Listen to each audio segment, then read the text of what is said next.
Hey everybody, it's Make Kick-Ass Reviews. I'm Andrew. And I'm Colin, and today we're reviewing Super Scribblenauts for the Nintendo DS. Alright, so we've been playing this game for quite a while now. Definitely got it legally. No illegal things going on here. And it's pretty great. It's actually extremely entertaining. Aside from maybe being a little childish, it still entertains us. And what, we're 15, 16? 16. There you go. So basically what the game is it's all these random levels, and you just it's essentially just a combination of like challenge modes on other games, except the advantage to this is the challenges involve you creating things by typing in words, and you're allowed to use adjectives in this new Scribblenauts. Apparently there was an original Scribblenauts where you could not use adjectives, but now you can use adjectives like the purple dragon or something. We don't even know how to beat. Ooh, it's a dragon. Adjective level. Alright. I'm gonna adjective this. And it'll come up. It actually adds a lot to the game. You can pretty much customize any item. Anything you can think of that's in the dictionary that's not a pronoun, you can basically use, and you just type it in, and you create it on the screen, and you use those to finish challenges and whatnot. I don't think it's gonna get it. I think it'll do it. Space? Space. Breathing.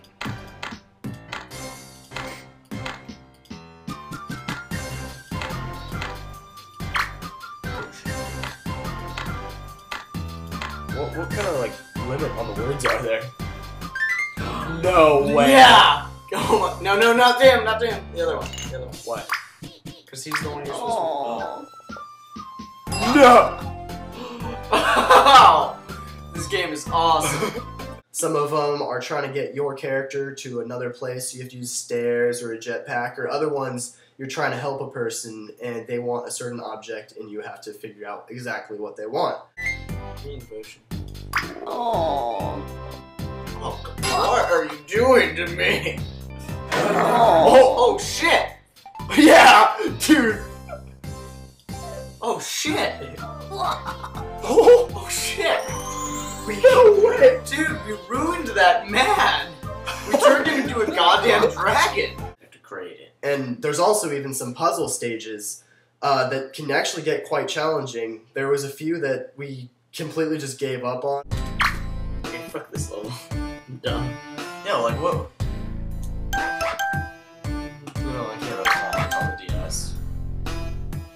Because you couldn't do it. Like they were actually really hard, and especially for a kid's game. Maybe we're just not as imaginative as them, or maybe they just made it really hard. It could go either way. But, I mean, what's incredible to me, and has always been incredible to me about the Scribblenauts games, is that the fact that on a simple Nintendo DS cartridge, which is yay big, they can fit the memory of so many different objects, such as, I mean, even things just ridiculous, like the Kraken, or, I mean, literally any word you put, any noun you put in, it will come up. And everything has a picture to go with it. Tall dwarf.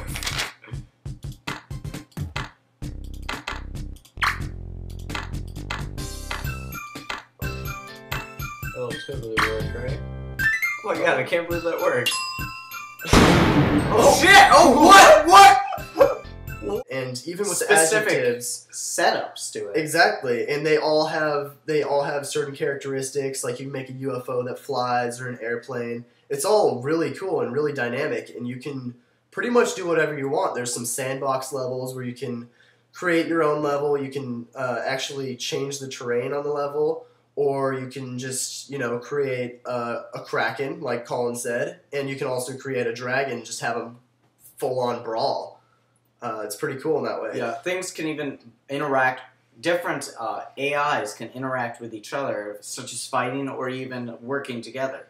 So the game is incredible. It builds upon whatever you think, and then it just continues on from your own thought process. So, I mean, the setup of the game, the interface, really easy to use. This is obviously a kid's game, but don't get stuck on that it is for children, because it will work for anyone. Yeah, this is fun. It's just entertaining as hell. It's really deep, and it's whatever you can think of, you can create for the most part. And it just gets limitless. You can do whatever you want.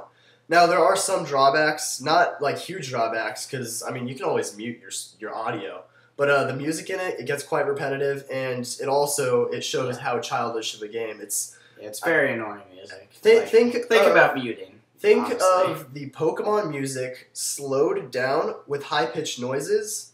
That's pretty close to what you're getting here with the soundtrack wise. With weird just yells. But in it. It's very strange. If you mute the sound or you just don't pay attention to it, I mean, the gameplay is actually quite amazing, and that's really what this game is focused on. And compared to anything else we've ever played, I mean, this is definitely the most replayable game I've ever seen. Yeah, it's the totally up there. I mean, you could never stop playing this, or you could never get to this game and think, "There's nothing more I can do." You can always do something different. The customability is insane. You know, actually, talking about that, I put it up there with Mario or even like the old Pokemon games for the Game Boy I used to play. I never really got into the DS. I mean, I never actually owned one. My little brother has one, but you know, I never actually really played the DS. But this game, I would probably buy a DS just to get this game, or at least get an emulator or something on the computer.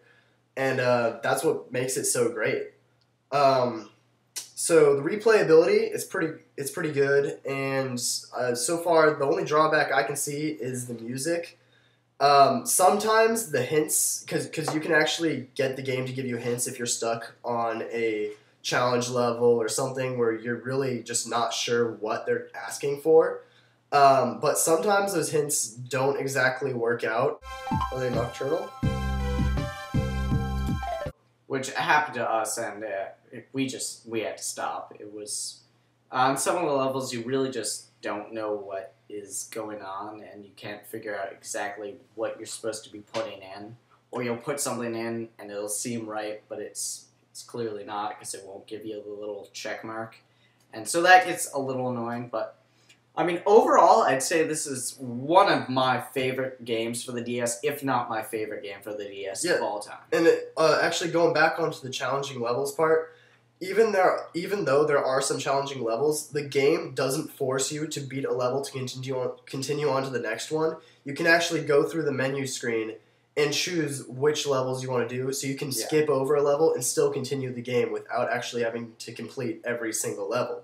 Yeah. And so overall, I gotta give this game a high 4, so like a 4.75. I know that's not in our rating system, but I wouldn't give it exactly a 5 because I don't really take the DS seriously. But if I'm actually considering that it's a DS and everything, I think I would give it a 5. Compared to other stuff, I would give it a 4. Colin?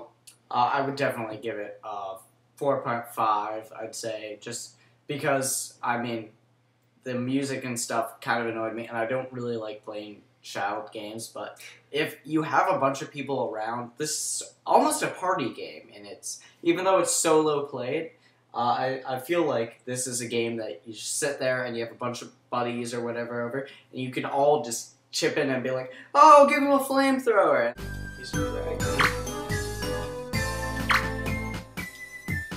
That sort of thing. So it's that kind of game. It's the one that you can play with a bunch of people, and it doesn't matter who's playing. And yeah, honestly, if you're playing with a bunch of people, it actually gets extremely humorous because you can come up with these crazy things and just have them full on brawl, and it gets really funny. So as long as you have the right people around to be playing with, it can just become really amazing, and you can get some great moments from it. It's a fun ass game. Yeah. So sticking it to a high 4, and there you have it. All right. Thanks for watching my Kick-Ass Reviews.